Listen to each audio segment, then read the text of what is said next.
It would not be an Onkruid video without some drying laundry behind me, right? Hi and welcome to an Onkruid video. Welcome to another video on our deep dive into the book The Gift of Therapy by Yalom. My second attempt recording this video because this dumbass right here forgot to check whether his mic was working, which reminds me I should do right now. It is. We're safe. Alright, tip 23.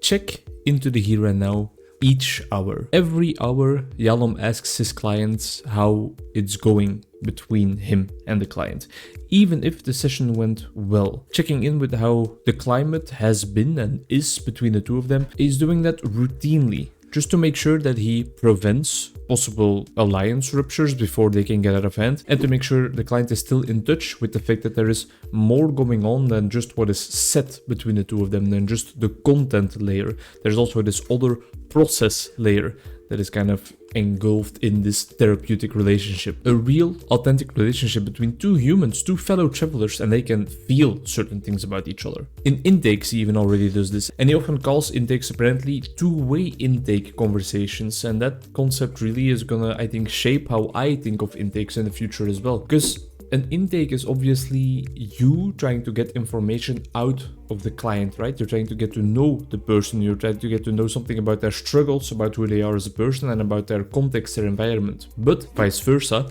that client is also trying to win information about you and about the way you work. They might have heard something already from colleagues or from the general practitioner that told them to come to you. Or, in Yalom's case, they might have read your books already. They have certain premonitions about you, they have certain ideas about you, certain expectations maybe, and that intake conversation is also a conversation where they are gonna see whether those things hold up. At the end of the intake, Yalom might ask, so what are your thoughts on this, on us, and on me so far? He is, of course, also a talented author. He asks his clients what they think about the fact that he writes books and whether they have a problem with confidentiality or whether they would mind being featured in one of his books maybe in the future. And funnily enough, his clients more often than not don't have any trouble at all with the idea that he writes and with the idea that they might be featured. What they are more on their toes about is whether their stories are going to be interesting enough to get featured in his books. That's really funny in my opinion. My own thoughts on the subject.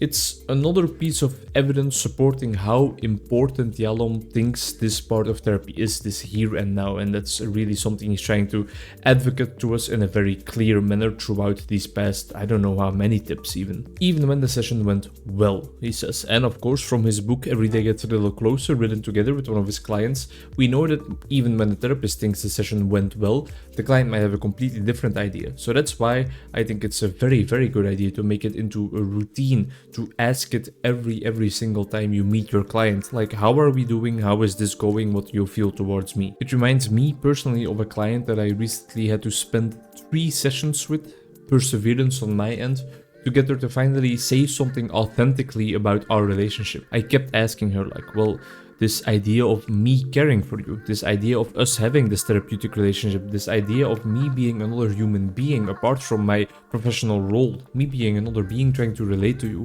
how does that make you feel? And she kept retorting with things like, no, you're just a professional, no, this is a relationship I pay for, this is your job, you have so many clients, this is not something special between us. And then only after the 3rd session was she able to spit out, you know what? I actually find it very uncomfortable and even physically nauseating, this idea of somebody caring for me, somebody potentially feeling some love and appreciation and warmth for me, because I have never felt that before in my life, to be honest. That's the importance of talking about the here and now, and that's something we can then come back on the next session when the iron is cold and we can strike it together. Thank you very much for watching. Hope to see you in the next one. Bye bye.